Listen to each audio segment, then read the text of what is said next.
আর আজকে আপনাদের সাথে কথা বলবো ছাদের মধ্যে আপনারা এই যে ঢালাইয়ের পর কবে পানি দিবেন, কিভাবে পানি দিবেন এবং কতদিন পানি দিতে হবে, হ্যাঁ? বা এই পানি দেওয়াকে বলা হয় ইঞ্জিনিয়ারিং ভাষায় কিউরিং করা। তো আপনি কতদিন কিউরিং করবেন, হ্যাঁ? তো আমাদের গ্রামের দিকে ছাদ ঢালাইয়ের পর কিছু গাফিলতি দেখা যায়। অনেকে মনে করে বৃষ্টির সিজন, তাহলে 1-2 দিন পর পর বৃষ্টি হচ্ছে, তাহলে ছাদে কিউরিং করতে হবে না ওইভাবে।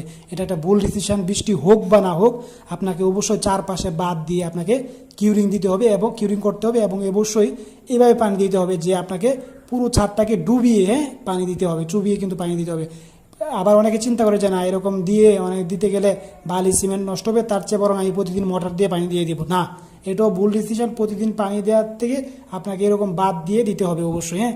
আপনি অনেক টাকার সিমেন্ট ব্যবহার করেছেন, অনেক টাকার রড ব্যবহার করেছেন, সব কিছু ঠিকঠাক আছে, কিন্তু আপনার কিছু এই যে ভুল চিন্তার জন্য আপনার বিল্ডিংয়ের লাইফ টাইম কিন্তু কমে আসে, বিল্ডিংয়ের মেয়াদ কিন্তু কমে আসে। তাহলে অবশ্যই বিল্ডিংয়ে খুব ভালোভাবে 21 থেকে 28 দিন, আপনাকে 21 থেকে 28 দিন কিন্তু আপনাদেরকে ছাদকে এভাবে কিউরিং করতে হবে। মিনিমাম 21 থেকে 28 দিন আপনাকে কিউরিং করতে হবে, তাহলেই আপনার ছাদ হবে সবচেয়ে বেশি শক্তিশালী, আরও বেশি ভালো, হ্যাঁ।